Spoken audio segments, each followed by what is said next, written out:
আসসালামু আলাইকুম সুপ্রিয় দর্শক, আশা করি সবাই ভালো আছেন। আমি ডাক্তার মোহাম্মদ মারুফুল হাসান, রক্তরোগ মেডিসিন, থ্যালাসেমিয়া ও ব্লাড ক্যান্সার বিশেষজ্ঞ। কর্মরত আছি হেমাটোলজি বিভাগ, রাজশাহী মেডিকেল কলেজ হাসপাতাল, chamber popular diagnostic centre limited, ভবন ১, রুম নম্বর ৭০৬।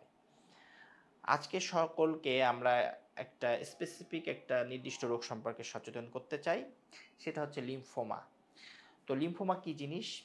লিম্ফোমা ব্লাডের এক ধরনের রোগ, যেটাকে আমরা সাধারণত এটা একটা ব্লাড ক্যান্সার বলে থাকি।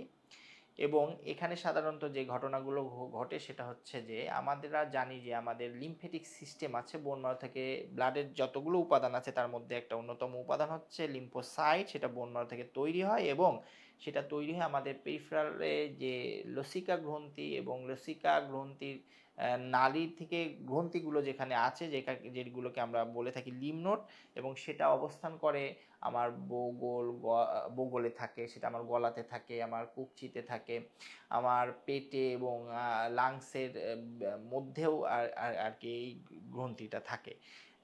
তো এই জায়গাগুলো সাধারণত আমরা ভিতরের জায়গাগুলো তো সাধারণত দেখা যায় না, বাইরে যেগুলো আমরা দেখি, যদি কোথাও কোনো আমরা দেখি যে গোটা হয়ে যাচ্ছে বা ফুলে যাচ্ছে, এবং সাথে সাথে সেই রোগী যদি কিছু সিমটম থাকে, যেমন জ্বর ভাব বা জ্বর, বা রাতে খুব ঘাম দিয়ে জ্বর আসছে, তার ক্ষুধামন্দা এবং তার ওজন কমে যাচ্ছে, তাহলে অবশ্যই আমাকে এটা কনসার্ন, অর্থাৎ আমাকে একটু সচেতন হতে হবে এটা ব্লাড ক্যান্সার বা লিম্ফোমা কিনা।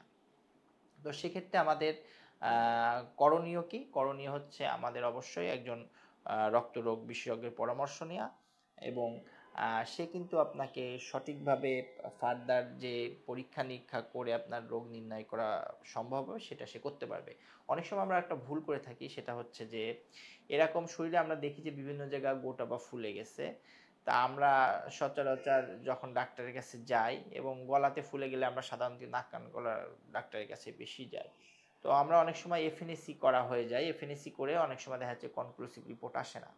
কখনো দেখা যাচ্ছে সেটা বলে যে নন স্পেসিফিক লিম্ফ্যাডিনাইটিস, অর্থাৎ স্পেসিফিক কিছু বলতে পারে না। অনেক সময় দেখা যাচ্ছে আবার বলে টিউবারকুলার লিম্ফ্যাডিনাইটিস, অর্থাৎ টিবি হিসেবে ডায়াগনোসিস হয়। অনেক সময় টিবির ওষুধ খেয়ে ফেলে, রোগীর কিছু সাইড ইফেক্ট ডেভেলপ করে, অথবা অনেক সময় রেসপন্সই করে না, রোগী আসলে কিছুটা ক্ষতিগ্রস্ত, আর্থিক এবং মানসিকভাবে কিছুটা ভেঙে পড়ে বা ক্ষতিগ্রস্ত হয়। যার কারণে অনেক সময় দেখা যাচ্ছে সে ডাক্তারদের প্রতি একটা অনাস্থার জায়গাও তাদের তৈরি হয়। তো আসলে আমাদের কি সঠিক অ্যাপ্রোচে যাওয়া উচিত ছিল? আমি যে সমস্যাগুলো বললাম, যে লিম্ফ নোড যেগুলো আছে গলা, বগল অথবা কুকচিতে, এগুলো ফুলে যাওয়ার সাথে সাথে যদি এই সিমটমগুলো থাকে, আমাদেরকে অবশ্যই মাথায় রাখতে হবে এটা লিম্ফোমা কিনা। এবং লিম্ফোমার সংখ্যা বা আমরা দেখি এর পরিসংখ্যান দেখছি, এর পার্সেন্টেজ অনেক বেশি।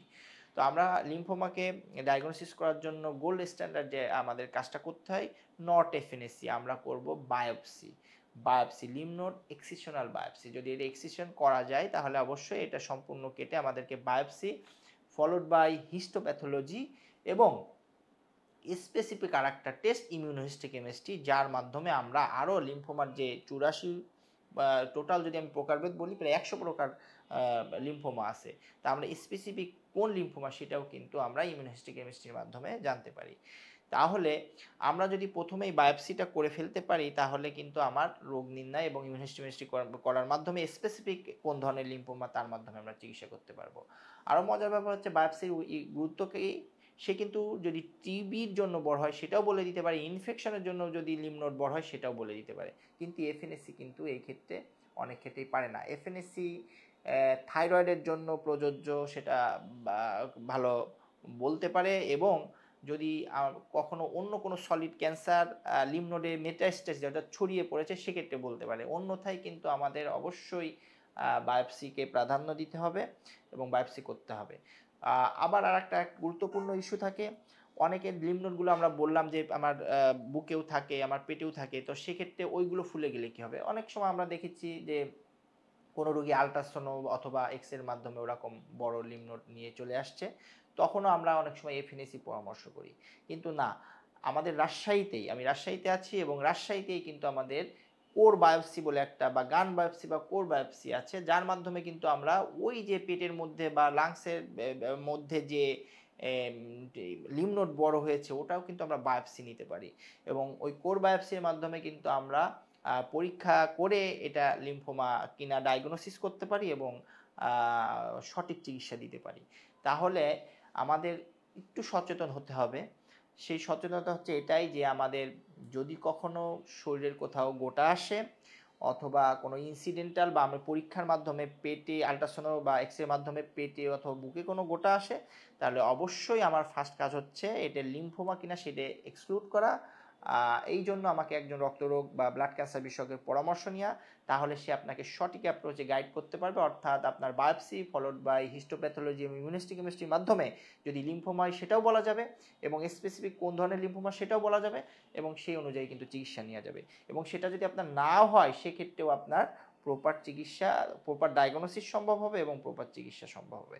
সো আসুন আমরা সচেতন হই এবং আমরা সঠিক রোগ নির্ণয় এবং চিকিৎসার মাধ্যমে সুস্থ থাকি, ভালো থাকি। আল্লাহ হাফেজ।